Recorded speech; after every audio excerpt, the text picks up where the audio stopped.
والصلاة والسلام على أشرف الأنبياء والمرسلين نبينا محمد وعلى آلہ وأصحابہ أجمعین وبعد۔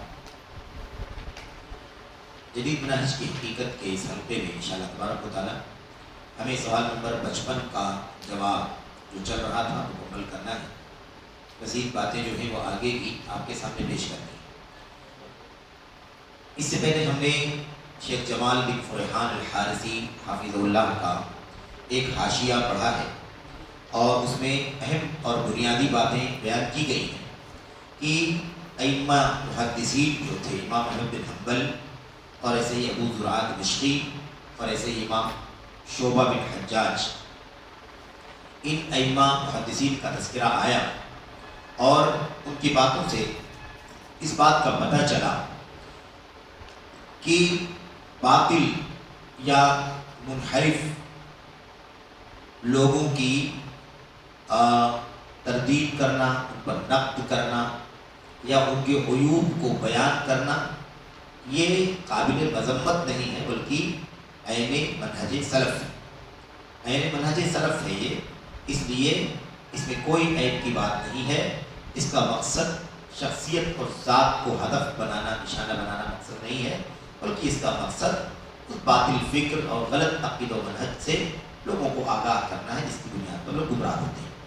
اس کے بعد اس وقت ہمارے سامنے ایک دوسرا حاشیہ ہے، اسے شیخ نے کہاں لگایا ہے دیکھیں، کہتے ہیں کہ ہم جب ان کتابوں یا ان دعات کی غلطیاں بیان کرتے ہیں تو براہ راست ان شخصیات کی تجریح اور تنقیص کے لیے نہیں کرتے ہیں، بلکہ محض امت کی خیر خواہی کے جذبے سے کرتے ہیں۔ امت کی خیر خواہی کے جذبے سے ہم کرتے ہیں، یعنی امت کی بھلائی کے لیے کام کرتے ہیں کہ امت گمراہ نہ ہو۔ اس پر شیخ نے حاشیہ لگایا ہے، اگر یہ چیز راویوں کی عدالت اور توثیق میں جرح کے باب سے ہو، اگر یہ چیز راویوں کی عدالت اور توثیق میں جرح کے باب سے ہو، یعنی راوی ہے حدیثوں کی روایت کرنے والے، بیان کرنے والے، اگر ان کے بارے میں ہو کہ بھئی وہ اس طرح کا عیب اس کے اندر پایا جاتا ہے، جرح اس کے اندر ہے نا کہ کوئی چیز ہے اور اس پر جرح کیا جاتا ہے، اگر اس بات سے ہو تو آپ کہتے ہیں تاکہ ان سے دھوکہ نہ کھایا جائے، بالخصوص ان لوگوں سے جن کا اثر و رسوخ اور مقبولیت اور ان کے پیروکار بھی ہوں۔ اب سمجھنے کی بات یہ ہے، کہہ رہے ہیں کہ تنقیص کے لیے نہیں ہے، جرح کرنے کے لیے نہیں ہے، بلکہ امت کی خیر خواہی کے لیے یہ کام کیا جاتا ہے۔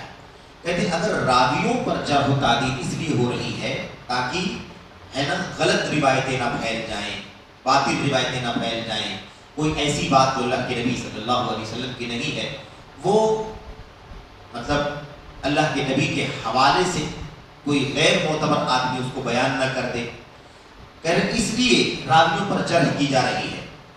تو یہ بات سمجھنے کی یہ ہے کہ راویوں پر جرح کیا جا رہا ہے تاکہ ان کی وجہ سے غلط روایت نہ پھیل جائے، جبکہ راوی کیا ہے، ایک حدیث، دو حدیث، 4 حدیث، 10 حدیث، 20 حدیث جو بھی ہے اتنی باتوں کو وہ روایت کرنے والا ہے۔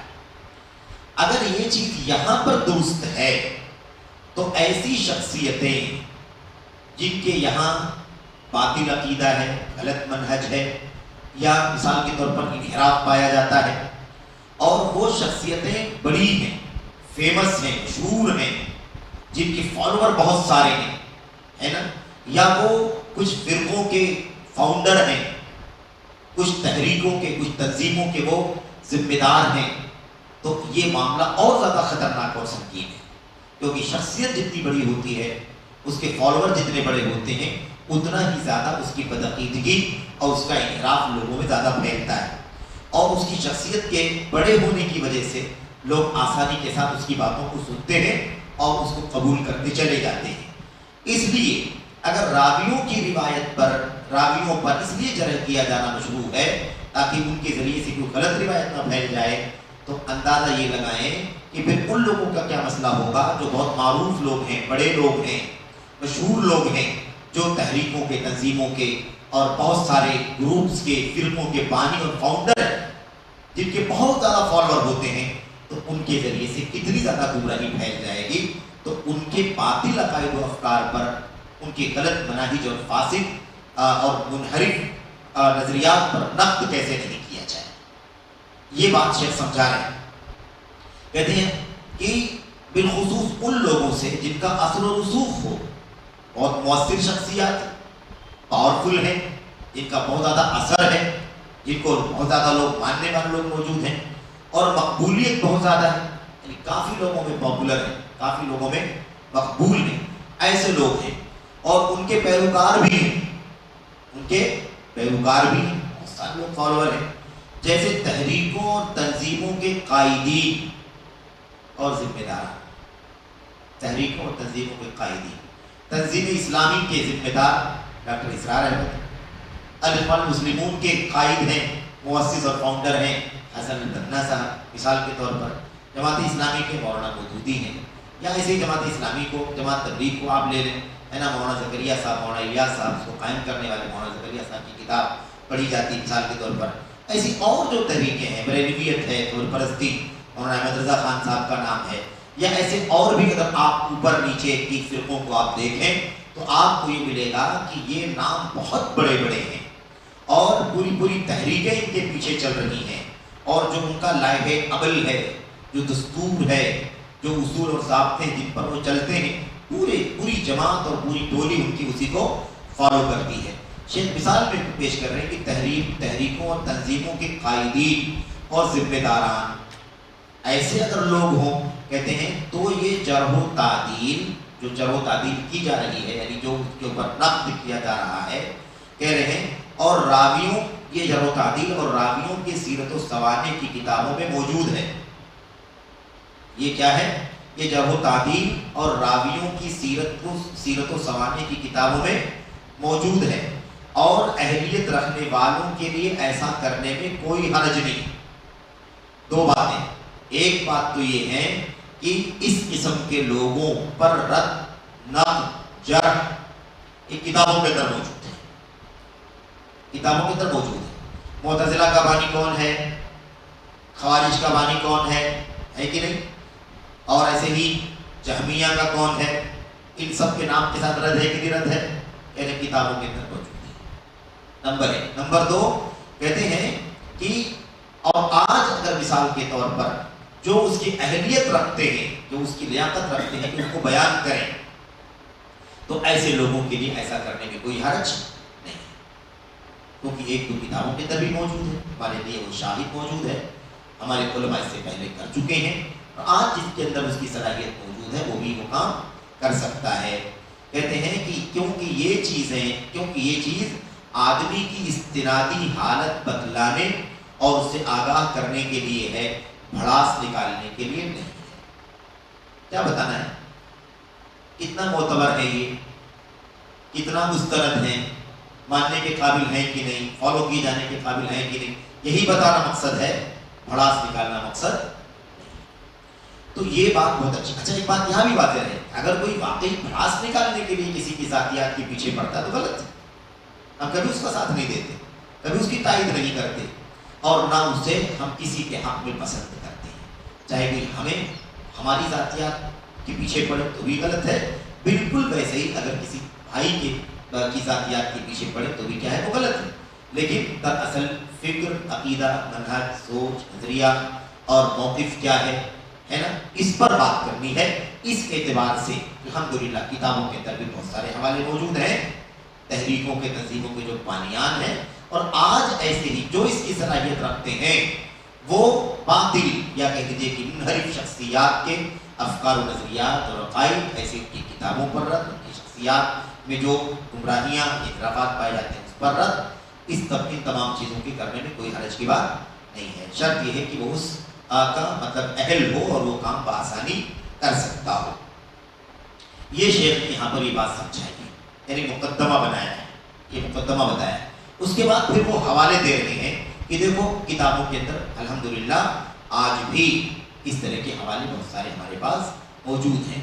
امام احمد بن حنبل رحمۃ اللہ علیہ کا واقعہ یہاں پر نوٹ کرتے ہیں، حسین کرابیسی کے بارے میں، حسین کرابیسی کے بارے میں، کہ امام احمد سے حسین کرابیسی کے بارے میں پوچھا گیا، مطلب حسین کرابیسی کے تذکرہ شاید سے پہلے آ بھی چکا ہے اور آگے بھی آئے گا، کہ یہ کوئی معمولی شخصیت کا نام نہیں ہے، یہ اپنے آپ میں وقت کی بہت معتبر شخصیت تھی، معروف شخصیت تھی، ان کے بہت سارے فالوور تھے، لیکن مسئلہ کیا تھا؟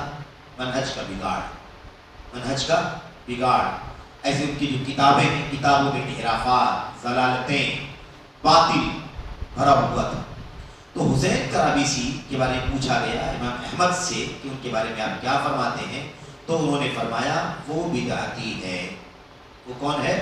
بدعتی۔ یہ کتاب کون سی ہے؟ تاریخ بغداد، امام خطیب بغدادی کی کتاب ہے تاریخ بغداد، 16 جلدوں میں۔ جو ایڈیشن ہم لوگ بچپن سے جانتے ہیں طالب علم زمانے سے، وہ 16 جلدوں میں ہے۔ آج اس کا کوئی ایڈیشن اور بھی ہو، اس سے کم میں، اس سے زیادہ میں۔ بہرحال خطیب بغدادی رحمۃ اللہ علیہ کی تاریخ بغداد میں یہ واقعہ لکھا ہوا ہے، جلد نمبر 8 صفحہ نمبر 66 میں۔ غور کرنے کی بات ہے کہ حسین کرابیسی کون ہے؟ ایک معروف شخصیت کا نام ہے۔ ان کے بہت سارے ماننے والے، بہت سارے فالو کرنے والے، بہت سارے ان کو چاہنے والے، آج کل کے زمان میں بہت سارے فین ہیں۔ لیکن امام احمد بن حنبل کیا فرماتے ہیں؟ پوچھا گیا ان کے بارے میں آپ کا کیا کہنا ہے؟ انہوں نے فرمایا حسین کرابیسی صاحب بدعہ، مبتدع، بدعتی۔ کتابوں کے اندر ہمارے علماء کے اقوال، ہمارے اسلاف کے اقوال نوٹ کیے ہوئے ہیں۔ آج بھی اس طرح کی باتیں اگر ہوں، امت کے اندر انحراف چل رہا ہو، فساد چل رہا ہو، شخصیتیں ہوں، کتابیں ہوں، ویب سائٹیں ہوں، یا مثال کے طور پر اور کوئی راستے سے وہ چیز پھیل رہی ہو، تو ایسی صورت میں جو اس کے اہل ہیں ان کے لیے کوئی حرج نہیں ادنا کہ امت کی خیر خواہی کے لیے ان کے باطل اخبار و نظریات سے لوگوں کو آگاہ کیا جائے۔ اب آتی ہے بات نام لینے والی، کہ نام لے کر کے رد کرنے کا کیا حکم ہے؟ تو نام لے کر کے رد کرنے کا مقصد بھی اس کی ذات نہیں ہے، اس کی شخصیت نہیں ہے۔ نام اس لیے لیا جا رہا ہے کیونکہ اسی نام سے جڑ کر کے اس کے عقیدوں سے اور اس کے باطل منہج سے لوگ جڑ رہے ہیں، اس لیے نام لینا پڑ رہا ہے، ورنہ اصل ان کی ذات سے ہمیں کوئی اعتراف نہیں ہے، ان ذات پر کوئی نقد ہے۔ یہاں پر حسین کرابیسی کا نام لے کر کے سوال کیا گیا، امام احمد بن حنبل نے نام لینے سے منع نہیں کیا کہ نام لے کے کیوں پوچھتے ہو، ہے نا؟ نام لے کے کیوں پوچھتے ہو؟ تم کو نام بھی لینا چاہیے، بلکہ صاف لفظ میں بلکہ جواب بھی دیا کہ وہ کون ہے؟ حسین کرابیسی بدعتی۔ حارث محاسبی کے بارے میں پوچھا گیا، حارث محاسبی کے بارے میں پوچھا گیا تو انہوں نے فرمایا وہ بڑا برا آدمی ہے، وہ بڑا برا آدمی۔ یہاں پر بھی یاد رکھیں، کہا بڑا برا آدمی ہے۔ یہاں بات سمجھنے کی ہے کہ بعض لوگ اپنی ذات سے بھی لوگوں کو جوڑتے ہیں۔ کیسے؟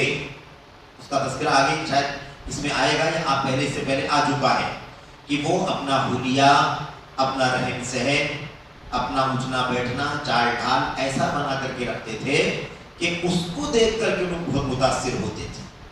مثال کے طور پر سر جھکا کر کے رکھنا ہمیشہ، ہے نا؟ یا مثال کے طور پر رونا، یا مثال کے طور پر بہت زیادہ وضع قطع ستھرا، مطلب ہے نا کہتے ہیں جس کو تراش خراش اچھی رکھنا، اس طرح سے وہ رہتے تھے۔ اس لیے شیخ نے کیا جواب دیا؟ وہ بڑا برا آدمی، انہ رجل سوء، برا آدمی ہے، اس سے نہ تو بات کرو نہ اس کی کوئی عزت۔ تو نام لے کر کے رد کرنا بھی ہمارے اسلاف کے یہاں موجود ہے، کتابوں کے اندر نام لے کر کے بھی رد کرنے میں کوئی حرج نہیں۔ اس سے پہلے باتیں آ چکی ہیں۔ حارث محاسبی کے بارے میں امام ابو زرعہ رازی رحمۃ اللہ علیہ کی بھی بات یہاں پر شیخ نے نقل کی ہے۔ حارث محاسبی، امام ابو زرعہ رازی سے حارث محاسبی اور اس کی کتابوں کے بارے میں پوچھا گیا تو انہوں نے فرمایا، یعنی کتابوں کے بارے میں سوال کیا تھا؟ ایسے لوگ ہے نا جن کا منہج درست نہ ہو، ان کی کتابوں کے بارے میں، ان کی شخصیتوں کے بارے میں ہے نا رد اور نقد کرنا کیسا ہے؟ کیا اس کو پیچھے پڑنا بولا جائے گا؟ یہ تو سوال تھا۔ کتابوں کی بات بھی یہاں پر آئی ہے کہ پوچھا گیا کہ حارث محاسبی کی کتابوں کے بارے میں، اس کی شخصیت کے بارے میں، تو امام ابو زرعہ رازی نے کیا فرمایا؟ ایاک وہذہ الکتب، ان کتابوں سے بچ کر کے رہنا۔ ہذہ کتب بدع و ضلالات، یہ ساری کتابیں بدعت اور گمراہیوں کی کتابیں ہیں۔ اور ساتھ ہی ساتھ کیا بتا دیا؟ علیک بالاثر، حدیث کو لازم پکڑو، اثر رسول، حدیث رسول، سنت رسول، سیرت رسول کو لازم پکڑو۔ تو یہاں پر دونوں باتیں واضح ہو گئی، بدعتیں اور ضلالتیں ایک طرف ہیں اور حدیث و اثر اس کے سامنے ہے، بدعات اور ضلالات کو چھوڑ دینا ہے اور حدیث و سنت کو اپنا لینا ہے۔ یہی منہج، یہی راستہ ہے ہمارا کہ دین کے اندر دین کے نام پر جو نئی نئی چیزیں نکالی گئی ہیں اور راستے سے ہٹی ہوئی چیزیں نکالی گئی ہیں، ان کو چھوڑ دینا ہے، اور جو رسول کریم صلی اللہ علیہ وسلم کے آثار احادیث جس کو ہم کہتے ہیں اسے اپنا لینا ہے۔ یہ امام ابو زرعہ رازی نے استعمال فرمایا، بات جو جملہ استعمال فرمایا اس میں دیکھیں دونوں باتیں، ایاکا وعلیکا، ایاکا وعلیکا، یہ اہل سنت ہیں، اہل الحدیث ہیں، اسی لیے آپ ان کے جملوں کو دیکھیں کہ بالکل کیا یہ جملہ امام ابو زرعہ رازی کا حضرت رسول کریم صلی اللہ علیہ وسلم کی سنت کے تناظر میں نہیں ہے۔ یہ آپ نے فرمایا تھا علیکم بسنتی وسنت الخلفاء الراشدین المہدیین من بعد تمسکوا بها وعضوا علیہا بالنواجذ۔ اس کے بعد کیا فرمایا تھا؟ وَإِيَّاكُمْ وَمُحْدَثَاتِ الْأُمُورِ، بدعتوں سے بچنا، میری سنت خلفاء راشدین کی سنت کو لازم پکڑنا اور بدعتوں سے، دین میں نئی چیزوں سے بچنا۔ امام ابو زرعہ رازی بالکل ویسے بیان فرما رہے ہیں، کیا فرما رہے ہیں؟ ایاک وہذہ الکتب ایاک ومحدثات الامور، جیسے مان اللہ کے نبی نے فرمایا نئی نئی چیزوں سے، دین میں نئی نئی بدعت سے بچو، یہاں فرماتے ہیں ایاک وہذہ الکتب، ان کتابوں سے بچو۔ اب وہ جو نئی نئی باتیں ہیں وہ ان کتابوں میں لکھی ہوئی ہیں، تو نئی نئی باتوں سے بچنا ہے، چاہے لوگوں کی زبان سے سننے میں آئے یا سوشل میڈیا کے ڈیجیٹل ہے نا پلیٹ فارم پر لکھا ہوا ہو، اور یا وہ فزیکلی کتابوں کے اندر درج ہو، ہر صورت میں ایاک، اس سے بچنے کی ضرورت ہے۔ وجہ یہ ہے کہ وہ بدعت کی کتابیں، گمراہی کی کتابیں، اور آگے وہی بات علیک بالاثر جو اللہ کے نبی نے فرمایا تھا علیکم بسنتی وسنت الخلفاء، یہ ہے راستہ۔ اسے بھی معلوم پڑا کہ دونوں باتیں بیان کرنا ضروری ہے، دونوں باتیں بیان کرنا ضروری ہے، جیسے حق بیان کرنا ضروری ہے ایسے ہی باطل بھی بے نقاب کرنا ضروری ہے، اور باطل بے نقاب کرنے کے ساتھ حق کی رہنمائی کر دینا بھی ضروری ہے، تاکہ حق کا پتہ بھی چل جائے کہ غلط یہ ہے، نہیں کرنا ہے تو اس کا متبادل کیا ہے، حق کیا ہے، اس کی بھی رہنمائی ہونی چاہیے۔ یہ امام ابو زرعہ رازی رحمۃ اللہ علیہ نے جیسا کہ یہاں پر بیان فرمایا ہے۔ یہ دو تین اقوال شیخ نے نوٹ کیے ہیں اس مسئلے پر کہ جو ہم نقد کرتے ہیں وہ شخصیتوں کی ذات پر ان کی تنقیص کرنے کے لیے نہیں کرتے ہیں، بلکہ امت کی خیر خواہی کے لیے کرتے ہیں۔ یہاں امام ابو زرعہ نے سوال کرنے والے کو کہا تھا نا، سوال جس نے کیا تھا اس کو سمجھایا تھا، اور اس کے ذریعے سے عوام کو سمجھایا تھا کہ یہ بدعتوں، یہ کتابیں بدعتوں کی کتاب، گمراہیوں کی کتاب ہے، اس لیے اس سے بچ کر کے رہنا ہے۔ تو اصل مقصد کون ہے، اصل ہدف کون ہے؟ عوام، مخاطبین، امت، ان کو نصیحت کرنا مقصد، اس لیے کہا تھا تم بچ کر کے رہنا ان کتابوں سے، کیونکہ ان کتابوں کے اندر بدعتیں اور گمراہیاں بھری ہوئی ہیں۔ ذات سے مطلب نہیں ہے، ذات پر نقد کرنا مقصد نہیں ہے۔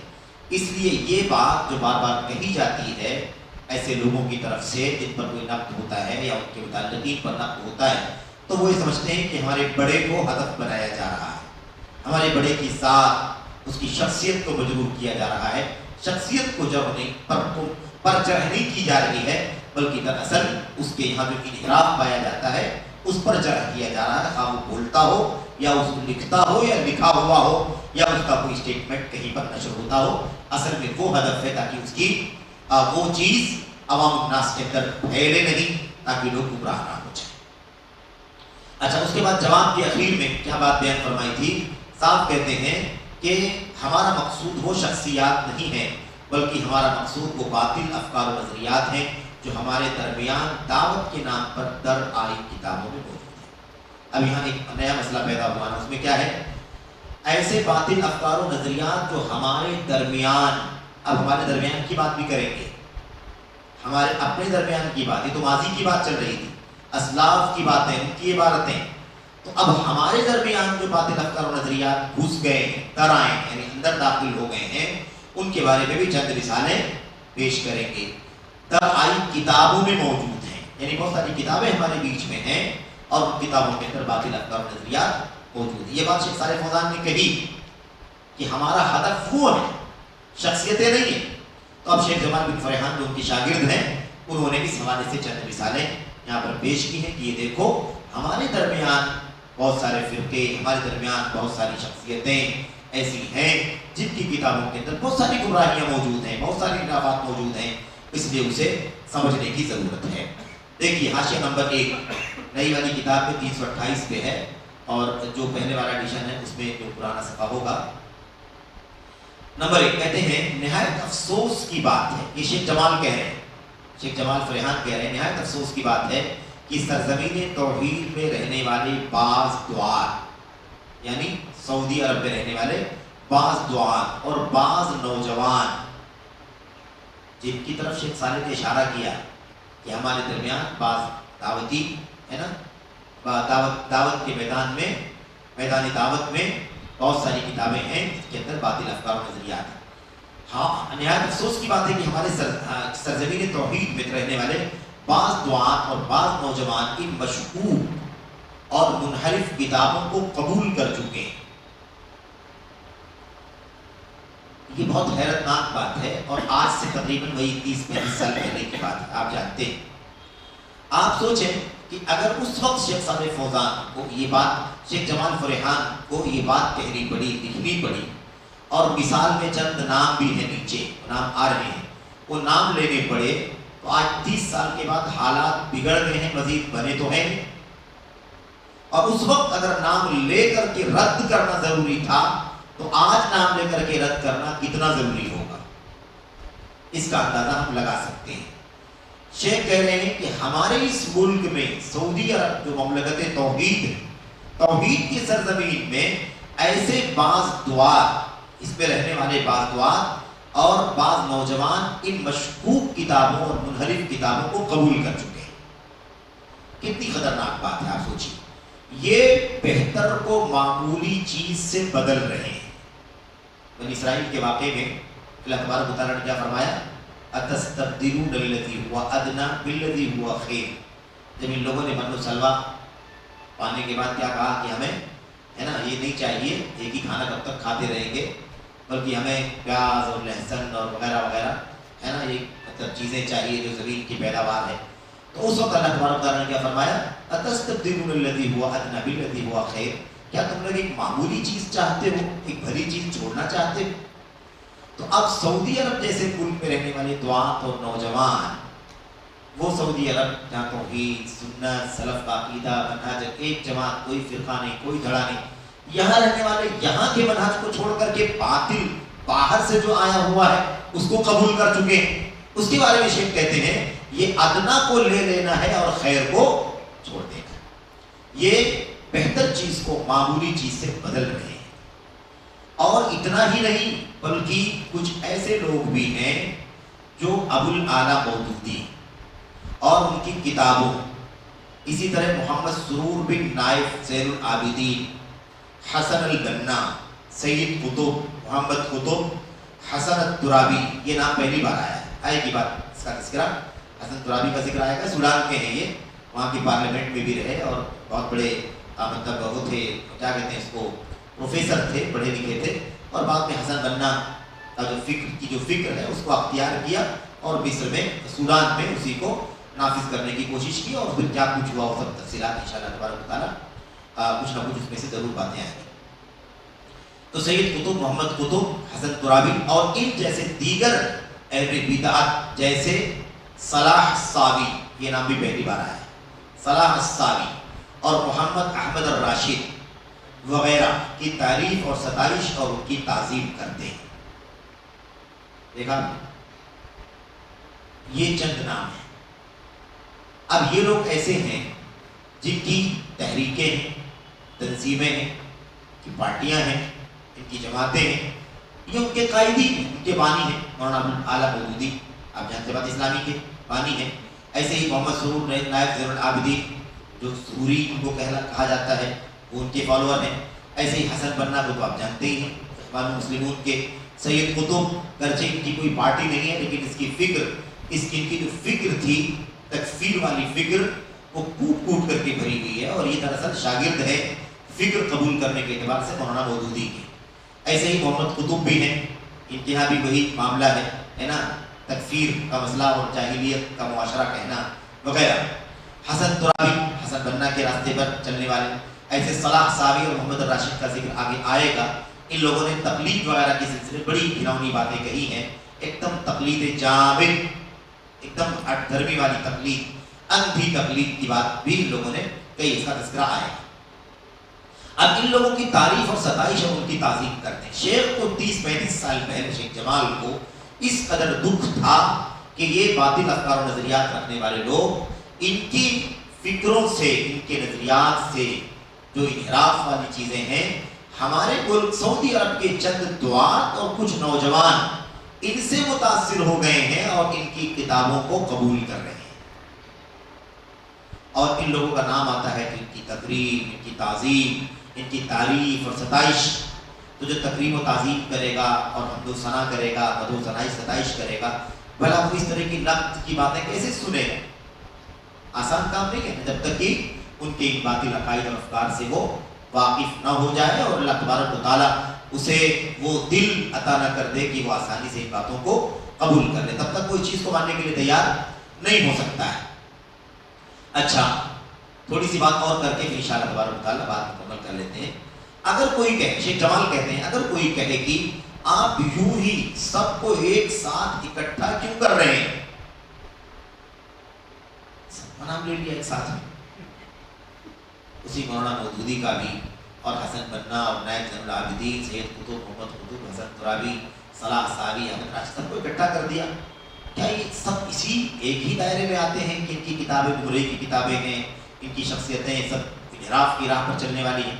شیخ جمال کہتے ہیں اگر کوئی کہے کہ آپ یوں ہی سب کو ایسے کیسے اکٹھا کر رہے ہیں، کیونکہ جن لوگوں کے نام آپ نے ذکر کیے ہیں، شیخ کہتے ہیں کہ کوئی ہم کو کہے کہ جن لوگوں کے نام آپ نے ذکر کیے ہیں اس شہرت کے اس مقام پر پہنچ چکے ہیں جہاں تک ابھی آپ کی رسائی نہیں ہو سکتی. یہی عوام کا معیار ہے، یہی عوام کا معیار ہے. اور ان شخصیتوں کو فالو کرنے والے لوگ عام طور پر یہی بات کہتے ہیں اور اس کے علاوہ بات نہیں کہتے. اس کی وجہ یہ ہے کہ اس کی کوئی تربیت نہیں ہے کہ کسی شخصیت کو اس کے عقیدہ اور منہج کی بنیاد پر پرکھیں. کسی شخصیت کو عقیدہ اور منہج کی بنیاد پر پرکھیں، اس کا کوئی ان کے ہاں شعور ہی نہیں ہے نا، اس کا کوئی شعور ان کے یہاں نہیں پایا جاتا. اس لیے وہ دیکھتے ہیں کہ ہمارا قائد جو ہے وہ کتنا مشہور ہے، ہمارا قائد کتنا مشہور ہے، کتنا پاپولر ہے، کتنی بڑی شخصیت ہے اور عالمگیر ہے، پوری دنیا میں ان کا مقام ہے. سمجھ رہے ہیں نا؟ وہ یہی فالو کر، اسی کو سمجھتے ہیں وہ. اگر ان کی تربیت اس پر ہوئی ہوتی کہ شخصیتوں کو ان کے عقیدہ و منہج سے پرکھا جاتا ہے، ان کی شہرت سے نہیں پرکھا جاتا ہے، تو یہ بات کبھی نہیں کہتے. وہ یہ بات کیوں کہہ رہے ہیں کہ آپ جن لوگوں کا نام لے رہے ہیں نا، ارے وہ تو بہت مشہور لوگ ہیں، عالمی سطح کے لوگ ہیں، عالمی تحریک ہے، عالمی انقلاب پیدا کرنے والے لوگ ہیں. آپ ان کے مقابلے میں کیا ہیں کہ آپ نے ان کی ہے نا شخصیتوں پر نقد کرنے کی جرات کرنا شروع کر دیا. یہ شیخ کہتے ہیں کہ ایسا اگر کوئی کہے تو میں جواب میں کہنا چاہوں گا. جواب کیا جواب ہے؟ جواب میں کہنا چاہوں گا کہ شہرت یا عدم شہرت، شہرت یا عدم شہرت، مشہور ہونا، مشہور نہ ہونا، پاپولر ہونا یا پاپولر نہ ہونا، ہمیں اس حق کے بیان کرنے سے مانے نہیں ہے. یعنی کوئی مشہور نہیں ہے تو ہم حق بیان کریں، کوئی بہت زیادہ مشہور ہے تو ہم حق نہ بیان کریں، ایسا نہیں ہو سکتا ہے، ایسا ممکن نہیں ہے. یعنی ہمیں حق بیان کرنے سے کسی کا مشہور ہونا، مشہور نہ ہونا نہیں روک سکتا. حق تو اسی لیے ہے کیونکہ وہ حق ہے، اور حق کے معنی ہوتے ہیں حقدار، یعنی ثابت چیز کو حق کہا جاتا ہے.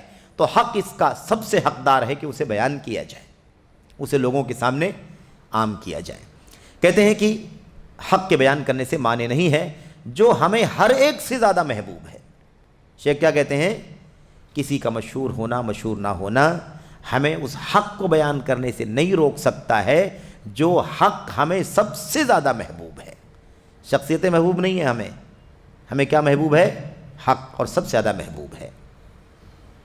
کیونکہ منحرف اور تباہ کن مناہج سے تنبیہ اور آگاہی کے سلسلے میں سلف صالحین کا منہج واضح ہے.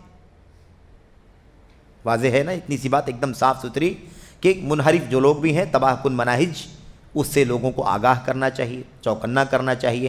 اس بارے میں سلف صالحین کا منہج ایک دم واضح ہے، ابھی ہم لوگوں نے پڑھا ہے، اور بہت کچھ چیزیں ابھی آئیں گی بھی آگے۔ ہاں آگے شیخ کہتے ہیں ہاں یہ چیز ہے، کوئی اگر کچھ کہنا چاہتا ہے ہم کو، نقد کرنے والوں کو، اعتراض کرنے والوں کو جو ہم نقد کر رہے ہیں، اگر ہمیں کوئی کچھ کہنا چاہتا ہے تو اس کو یہ کہنے کا حق۔ یہ بات کوئی نہ کہے کہ اتنا فیمس ہیں، مشہور ہیں، اور آپ ان کے بارے میں زبان کھول رہے ہیں، پوری دنیا میں مشہور ہیں، آپ کی کیا حیثیت ہے آپ ان کے بارے میں زبان کھول رہے ہیں۔ یہی لوگ کہتے ہیں نا، ذاکر نائک کی فکر پر رد کر دیا گیا تو کسی نے کہا کہ ذاکر نائک پر آپ زبان کھولتے ہیں، آپ کی کیا حیثیت ہے؟ آپ نے ایک آدمی کو بھی کلمہ نہیں پڑھایا، انہوں نے سینکڑوں ہزاروں کو کلمہ پڑھوایا، اتنے لاکھ ان کے فالوور ہوتے ہیں۔ کسی نے کہا کہ ڈاکٹر ذاکر نائک کے جو فالوور ہیں وہ دنیا میں دوسرے نمبر کے ہیں، صرف دنیا میں ایک شخص سدیس صاحب کی شخصیت ہے جو ایک نمبر پر ہے، ان کے بعد دوسرے نمبر پر ذاکر نائک صاحب ہیں۔ پھر کچھ دنوں بعد ایک صاحب سے ملاقات ہوئی، پرانی بات ہے، انہوں نے کہا کہ اس وقت شیخ سدیس بھی اتنا فالو نہیں کیے جاتے جتنا ذاکر نائک فالو کیے جاتے ہیں۔ تو ہم نے کہا یہ کون سا معیار ہے؟ یہ قرآن و سنت کا معیار ہے؟ یہ تو میڈیا کا معیار ہے، دنیا داروں کا معیار ہے۔ اس کوئی معیار ہے ہی نہیں ہے، نہ شیخ سدیس کو پرکھنے کے لیے، نہ شیخ ذاکر نائک کو پرکھنے کے لیے، کسی کو پرکھنے کے لیے کوئی معیار نہیں دین کا، شریعت کا۔ یہ کیا ہے؟ تو اس طرح سے لوگ سمجھتے ہیں کہ یہی معیار ہے۔ شیخ جمال کہتے ہیں کہ یہ شہرت، عدم شہرت، اس حق کو بیان کرنے سے ہمیں نہیں روک سکتا، کیونکہ جہاں انحراف ہے، جہاں باطل ہے، جہاں بدعت ہے، وہاں سلف صالحین کا موقف واضح ہے کہ رد کیا جائے گا تاکہ دنیا ان کے پیچھے چل کر گمراہ نہ ہو، اس لیے ہم کریں گے۔ ہاں البتہ معترض کو، اعتراض کرنے والے کو یہ کہنا چاہیے کہ آپ نے جن لوگوں کا ذکر کیا ہے ان کے سلسلے میں دلیل پیش کیجیے، دلیل مانگو، دلیل مانگنے کا اختیار ہے۔ دلیل کے بغیر اگر ہم بات کریں تو ٹھیک ہے، ہم مجرم ہیں، ہم تہمت لگانے والے ہو جائیں گے، لیکن دلیل موجود ہے اور دلیل کے ساتھ پیش کر رہے ہیں تو پھر آپ کو یہ کہنے کا حق نہیں پہنچتا کہ وہ اتنا مشہور ہے اور وہ اتنا زیادہ فالوور ہیں، اس کے اتنا چاہنے والے ہیں، دنیا میں اس کا یہ مقام ہے، یہ مقام ہے، اس کی کوئی قیمت اللہ تبارک و تعالیٰ کے یہاں نہیں ہے۔ اس کے بعد شیخ کہتے ہیں چنانچہ میں حق بیان کرتے ہوئے کہتا ہوں، حق بیان کرنے سے کوئی روک نہیں سکتا، کہا نا شیخ نے، کسی کی شہرت کی وجہ سے حق بیان کرنے سے مجھے روک نہیں سکتا، اس لیے حق بیان کرتا ہوں دلیل کے ساتھ۔ اب یہاں سے شیخ نے چند لوگوں کی چند شخصیات کا نام لے کر کے ان کی کتابوں کا تذکرہ اور ان کی تحریروں کا تذکرہ اور ان کے عقیدوں کا تذکرہ کیا ہے۔ یہ حاشیہ جو آپ دیکھ رہے ہیں، پڑھ رہے ہیں، یہ شیخ جمال بن فرحان الحارثی کا حاشیہ ہے۔ آپ اندازہ لگائیے کہ آج ہم اگر ہندوستان میں بیٹھ کر کے یا بر صغیر میں بیٹھ کر کے مولانا مودودی کا نام لیتے ہیں اور ان پر نقد کرتے ہیں تو لوگ یہ سمجھتے ہیں کہ ہندوستان کے لوگ ہیں، ہندوستان میں مولانا مودودی کے بارے میں یا پاکستان میں لوگ بات کر رہے ہیں۔ یہ عرب عالم ہیں، چوٹی کے امام اور عالم شیخ صالح بن فوزان الفوزان کے خاص شاگرد ہیں، اور میں سمجھتا ہوں کہ 10 کتابوں کے مصنف ہیں، وفات پا گئے، اللہ ان پر رحم فرمائے۔ انہوں نے اپنی کتاب میں مولانا مودودی کا حوالہ دیا اور پہلے نمبر پر دیا ہے، اور منحرف شخصیات کی فہرست میں پہلے نمبر پر نام دیا ہے۔